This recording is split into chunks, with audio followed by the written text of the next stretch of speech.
O meu nome é Eudirce Isabel dos Reis Fiorese, mas depois que eu me casei, eu passei a usar só Isabel Fiorese. Até porque o meu nome Eudirce era desconhecido de todo mundo. Bom, eu sou aqui de Campo Grande mesmo, nasci aqui em Campo Grande. Eu sou filha de José de Souza Reis, Domitila Rosa de Arruda, que vieram de outros estados e escolheram Campo Grande para formar a sua família, para trabalhar e deixar o seu legado. Eu sou irmã de mais 3 mulheres e mais 3 homens. E a minha mãe trabalhou praticamente para criar os filhos. O meu pai, ele era marceneiro e teve assim o seu pezinho na política do nosso estado. Eu cresci em Campo Grande, tive uma infância bem gostosa, liberdade, apesar de ter tantos irmãos. E aos 17 anos de idade, eu fui emancipada para trabalhar como servidora pública na Prefeitura Municipal de Campo Grande. Então, eu vi essa cidade crescer, eu cresci junto com ela. Lá na prefeitura, eu fazia um trabalho de apoio no gabinete do prefeito. Então, eu conhecia todas as obras, conhecia todas as ruas que foram sendo iluminadas, que foram sendo asfaltadas. E depois quando dividi o estado, na divisão do estado, eu fui convidada para fazer parte do grupo de transição para o estado de Mato Grosso do Sul. Trabalhei também na implantação desse estado, vi o nosso estado crescer também, viajei pelos todos os municípios, visitei todos os municípios nesse trabalho de implantação do estado. E quando eu me formei na área de educação, eu fui transferida para a Secretaria de Educação, onde eu trabalhei durante muito tempo, até que eu me casei. Eu me casei com o engenheiro Rude Fiorese, na época recém-formado também, e ele foi convidado para trabalhar fora do nosso estado. Quando eu deixei o meu lugar de servidora pública para acompanhar meu marido por diversos outros estados, trabalhando sempre em obras públicas. Em 1987, eu tive meu único filho, Maxim Rude Fiorese, hoje com 33 anos de idade. E então, em 1987, nós voltamos para Campo Grande, porque a minha família fazia questão que o meu filho fosse sul-mato-grossense. Então, voltamos a morar em Campo Grande e moramos também em outros municípios de Campo Grande, meu marido se dedicando a obras públicas, sempre fazendo pavimentação, canalização, de esgotos, enfim, todo esse trabalho. E eu acompanhando ele.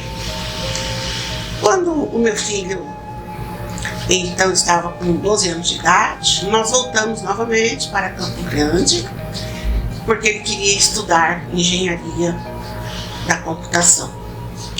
Mas ele foi fazer ainda a formação do vestibular. E eu, sem ter o que fazer nessa época, eu resolvi também dar um jeito em estudar mais um pouco. Foi quando eu fiz a outra faculdade, porque a terceira faculdade foi estudar psicologia.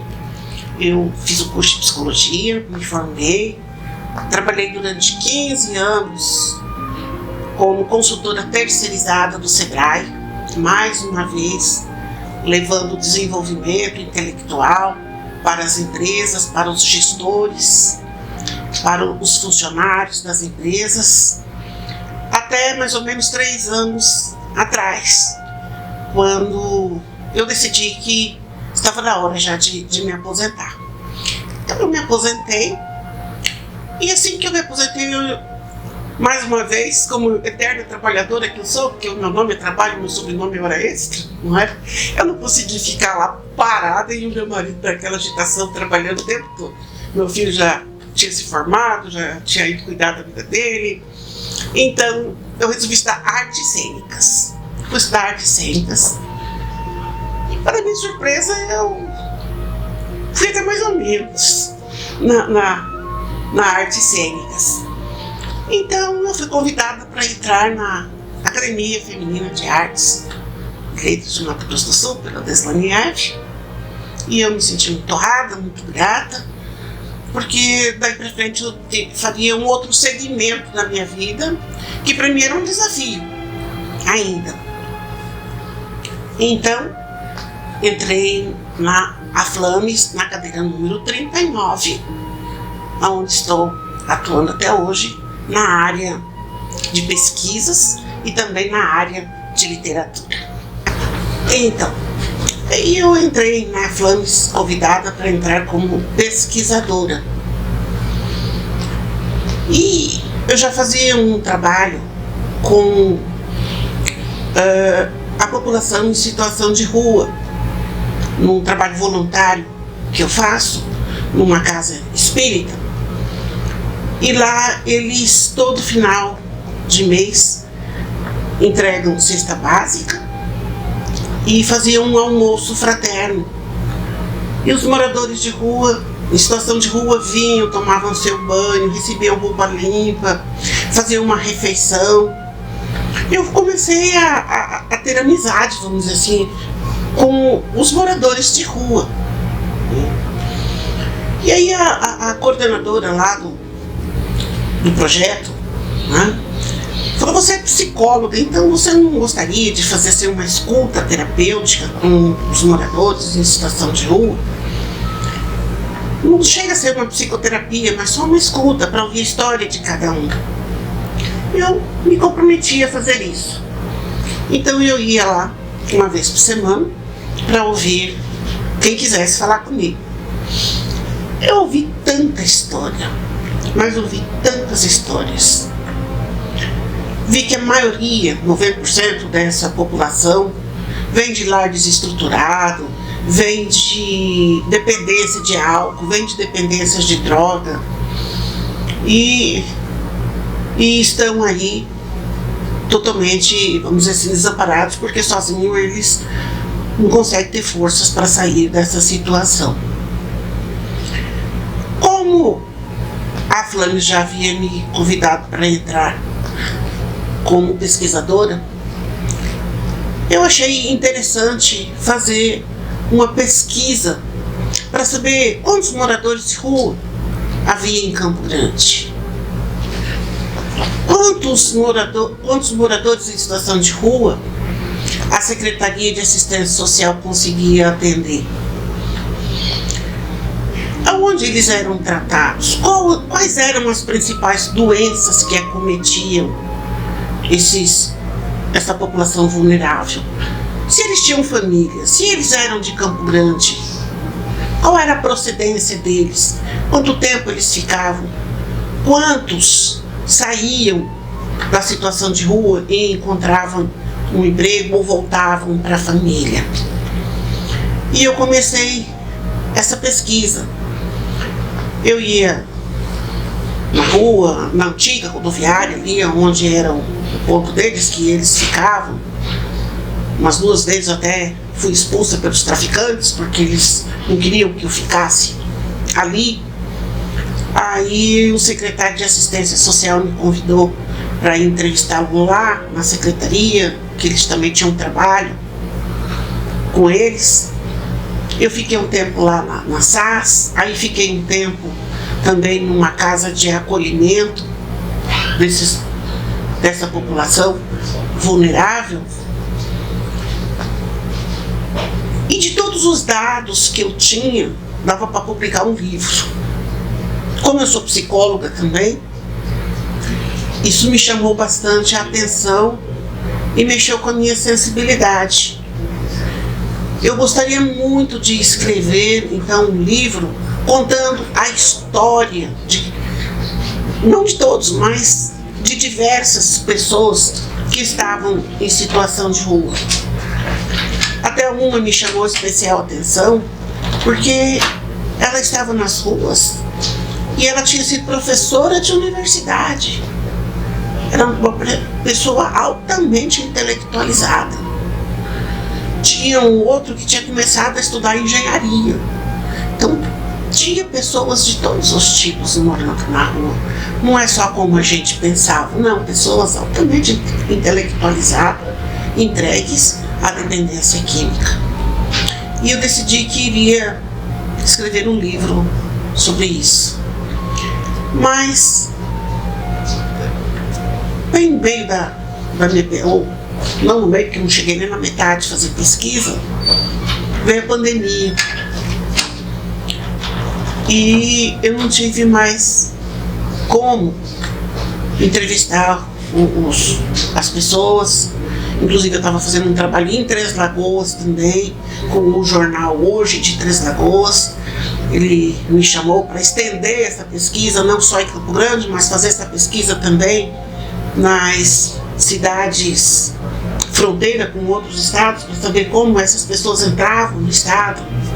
Então eu estava fazendo um trabalho muito abrangente. Quando veio a pandemia, infelizmente eu fui acometida pelo coronavírus também. Fiquei bem ruim, vamos dizer assim, tive quase 70% do pulmão comprometido. Tive que ficar quase 6 meses fazendo fisioterapia. E o trabalho está parado por enquanto. Mas nesse meio tempo que veio a pandemia, eu despertei o outro lado, o lado literário. Mas como eu não conseguia prosseguir com a pesquisa, eu comecei a escrever outras coisas. Primeiro comecei a escrever poesias sobre o estado de sofrimento das pessoas em isolamento social, sobre o impacto da pandemia, né? E nasceu o meu primeiro livro, Meu Coração Poético. O segundo livro que eu escrevi agora é sobre o coronavírus, Depoimentos, Guerra das Centelhas. É uma homenagem aos profissionais de saúde, é uma homenagem aos sobreviventes, é uma homenagem aos que se foram. E também é um registro histórico da doença. Ele foi publicado agora no mês de julho desse ano, de 2021, e a Sequitur já me convidou para fazer a segunda edição, para terminar de contar a história que infelizmente ainda não se acabou. Temos ainda um terceiro processo para estar descrevendo. Então essa é a minha vida como pesquisadora, essa é a minha vida na literatura, e eu tenho também a minha vida no teatro, que há 2 anos estamos parados por conta da pandemia, mas que vamos recomeçar em breve. Essa é a Isabel Fiorese, essa é a pessoa, como eu já disse, que já trabalhou em diversas áreas na sua vida, e eu me sinto realizada por isso, e estou sempre aberta a mais um desafio, o que vier pela frente. A área de pesquisa é bastante interessante, porque de repente se desvenda na nossa frente um mundo novo. Novos dados, novas informações.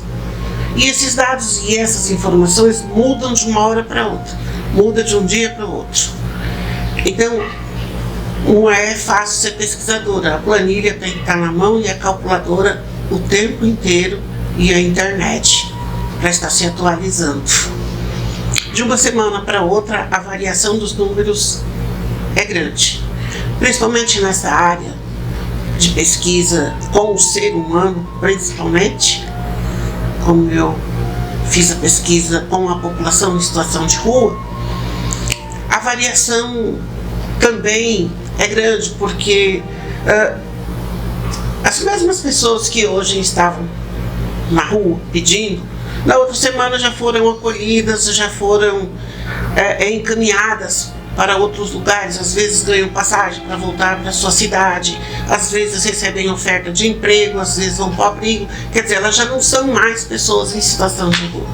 Da mesma forma que tem os que entram, os que chegam. De um dia para o outro você já vai ver pessoas que você não conhecia antes, que às vezes saíram de um tratamento em uma clínica de reabilitação e ficam uma semana em abstinência, depois volta novamente à dependência química. Então a gente tem que tomar muito cuidado com essa variação de números, porque eles estão sempre modificando.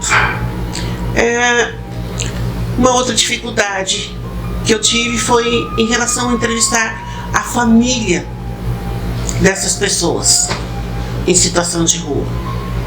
A família não quer saber mais, já perdeu a esperança, já perdeu a fé, não quer mais saber de receber em casa aquele dependente químico.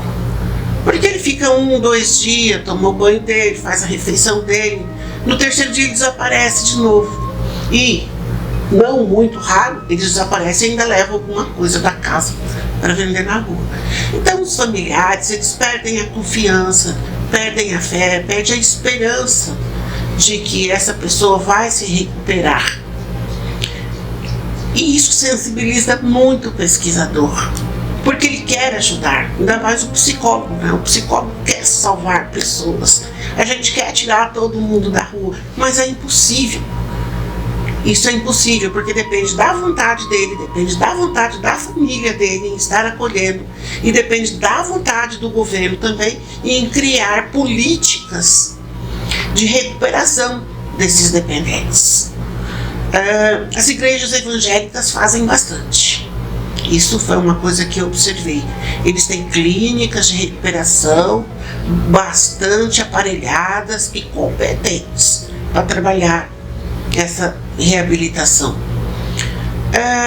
Uma outra dificuldade seria o acesso às informações de recenseamento. O IBGE já faz 2 ou 3 anos que não faz um recenseamento de população em situação de rua.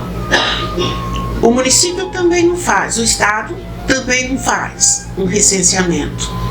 E toda essa variação que eu estava dizendo acaba implicando no resultado da sua pesquisa. E a pesquisa, ela tem que ser, tem que estar inscrita nos órgãos oficiais para que ela tenha confiabilidade e validade. Então é um trabalho muito sério, não é assim ir lá, colher informação e publicar. Não é assim. A gente tem que ter acesso aos dados que estão dentro das secretarias de assistência social, que estão dentro das que dão assistência aos dependentes químicos, não é? E a gente conseguir entrar dentro desses órgãos públicos oficiais não é fácil.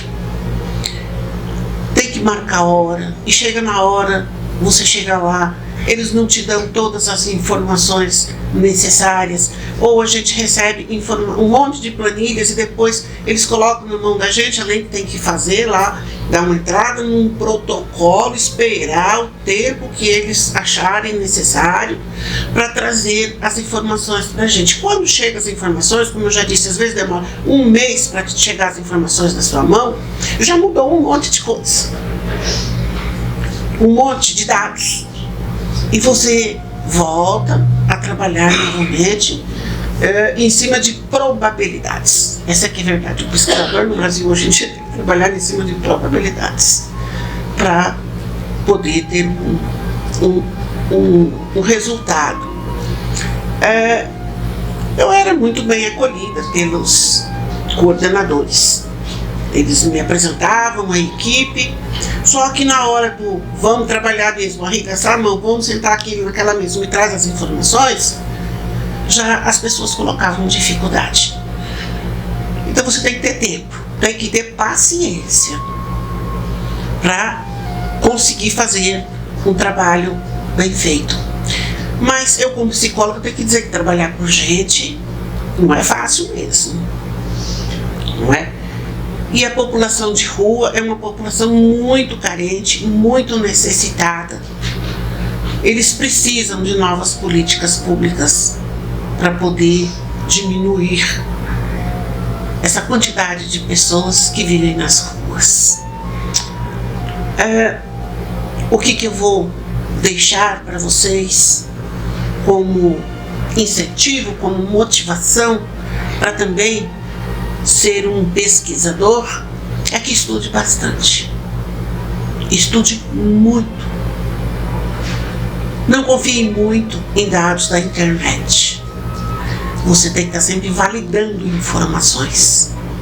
E para isso você tem que ter tempo para marcar audiências, para esperar os atendimentos, para conseguir marcar com as pessoas que trabalham dentro das instituições.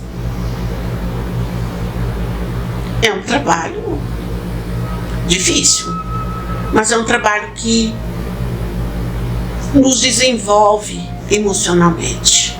É um trabalho que faz com que a pessoa que está fazendo a pesquisa consiga enxergar a realidade da nossa sociedade.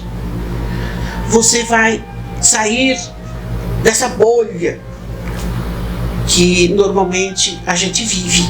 A gente vê tudo pela televisão, mas quando você vai lá no local, entrevistar uma pessoa dessa, entrevistar uma família dessa, entrevistar um psicólogo, entrevistar um médico que faz atendimento a essas pessoas, você vai lá na rua, você vê o traficante na frente de todo mundo, às vezes até na frente da polícia, vendendo a droga. Você acha que não vai ter solução. Eu não vejo assim. Eu sou uma pessoa cheia de esperança, uma pessoa cheia de motivação. Eu acredito que vai ter um momento em que essa população vai ter o seu lugar na sociedade. Nós temos que pensar assim. Nós temos que ter fé. Então, a pesquisa é importante para que toda a sociedade consiga saber exatamente como se encontra a realidade dos nossos cidadãos. É esse o meu recado para você como pesquisador. E o meu recado para você como escritor, como poeta, como poetisa, é que deixe rolar a inspiração. Deixe rolar o seu coração. Sempre fale aquilo que você acredita, que essa é a melhor forma de convencer o outro de que o seu trabalho é digno de ser estudado, é digno de ser prestigiado. Muito obrigada. Para a posteridade, para você que está me assistindo agora, que conheceu a minha história, qual a minha mensagem? Eu quero deixar uma mensagem de bastante trabalho, de bastante motivação, de bastante estudo e de muita pesquisa. E que você não seja só uma coisa na sua vida, mas que nós possamos sempre estar modificando a nossa maneira de ver o mundo, estarmos nos atualizando como ser humano, como profissional, como artista, como escritor, ou como qualquer coisa que você queira ser na sua vida. Que você não tenha uma visão única, que você tenha enxergar em várias direções, que você tenha opção de escolher quem você quer ser, na sua essência, na sua realidade, e como você consegue transformar o mundo através das suas ações. Então, eu fui uma pessoa que enfrentei muitos desafios na minha vida. Eu fiz tudo que tive vontade, mas acima de tudo, Não perdi a noção de quem eu sou, de aonde eu queria chegar. Aceitei os desafios e senti prazer em cada uma das minhas atividades. Porquanto eu estou deixando para o mundo uma mulher moderna, uma mulher que enxerga o futuro, que não vive só o hoje e o agora, mas que aproveita o ontem para construir também um futuro.